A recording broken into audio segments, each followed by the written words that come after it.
Hi guys, today I'm going to be doing the America the Beautiful book tag. This tag was created by my two friends, Taylor over at Tales and Treats with... Nope, it's just Tales with Tay now. I'm going to be calling your channel Tales and Treats with Tay for a very long time, Taylor, but I will try to get used to it. So it's my friend Taylor at Tales with Tay and Shannon over at Old American Spirit created this tag to celebrate America's 250th birthday. And neither of them tagged me in it, but I wanted to do it because it looked fun, and we are co-hosting Red, White, and Jean this month, so I figured why not go ahead and do this tag this month. So they're just a bunch of America-related prompts. So the first one is In God We Trust, a Christian fiction book. And for that, I went with Stealing the Preacher by Karen Whittemire, because this is the best preacher I've ever read, I think. At least in fiction. I'm pretty sure he's one of the best, but I think he might be the best. So how could I not? Especially because y'all know how I feel about preachers in books. I've made that very clear. Next is Old Glory, a book that elicits strong emotion. Now, the prompt, at least as written, does not say what kind of emotion that is. So I submit Beyond the Summerland by L.B. Graham, because I got angry at the ending of this book. If we had not been in the car, I probably would have thrown the book across the room. That's how I felt about it. So, yeah. Go watch I think it was March that I read this. My March wrap-up from this year, if you want to see why I got angry. Because I have spoilers in there. So, yeah. Don't recommend this book at all. Alright, next is Superpower, main character with unique ability, or a big epic book. Now, what could I go with for an epic book other than The Silmarillion by J.R.R. Tolkien? This is, quite possibly the definition of epic. It spans, millennia, not even centuries, millennia. It's long story of people doing incredible things, just making the hard choices over and over again because it's the right thing to do. Sometimes. And then sometimes they do things because even though it's the wrong thing to do. But, yeah. Definitely an epic story for sure. I don't think anyone's going to fight me on Silmarillion being epic. Next is The American Dream, a book with a great family. I'm going with specifically, I picked The Golden Braid, but really the entire Hoggenheim series by Melanie Dickerson, because I love this family. They are so wonderful and supportive and sweet and precious, and yeah. Love this series so much. So much. Yeah. And the family vibes in this one are just wonderful. One Republic, a book with political intrigue. Now, I love political intrigue in books. Oh.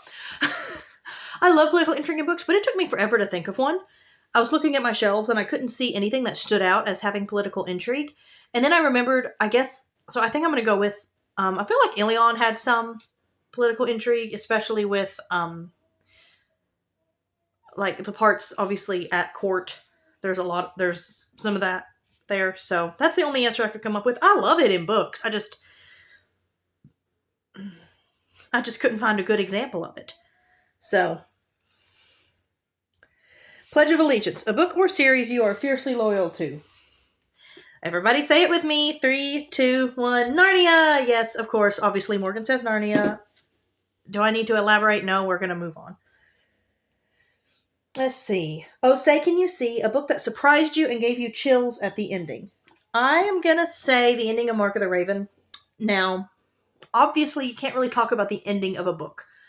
But, yeah, this one definitely. I feel like I could also say the ending of Dream Treaders, that book right back there. That one also had a really surprising twist ending. Melting Pot, a book that is a blend of two genres. Well, the first book I thought of was When the Day Comes, but then it looked like Taylor had said the Timeless series, so I am instead going to go with The Black Midnight by Kathleen Yabarbo, which is historical romantic suspense, which is really 3 genres, I guess, but I loved this book. It's my favorite of the True Colors so far. It's like historical stories of American crime, but it is a story about two people who are trying to figure out who Jack the Ripper was and if he is associated with this other killer who was active in Austin, Texas a few years before. The one guy is, at the beginning of the book, he's an Austin, Texas lawyer.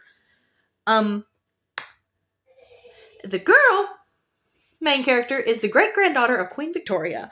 And I absolutely loved the way Queen Victoria was portrayed in this. She is a character who appears in a few scenes. And yeah, it was really fun. I really liked this book a lot. My favorite, like I said, my favorite of the true colors. I didn't think it was as dark as some of the others that I've read. Some of the ones I've read have been really, really, really dark. And then finally, Secret Six, a book with espionage.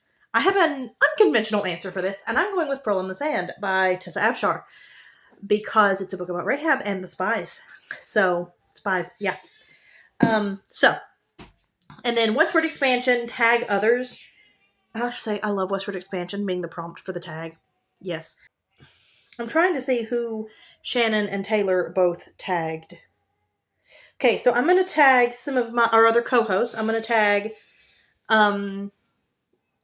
Kelly over at Kelly Reads a Lot, and Ann at In Search of Wonder, and Cheryl at Candlewood Library. It doesn't look like either of them tagged those three. So, in the comments, why don't you let me know a good book with political intrigue? Because I really like political intrigue, but I was struggling to come up with a good story about it. So, why don't you tell me one of those?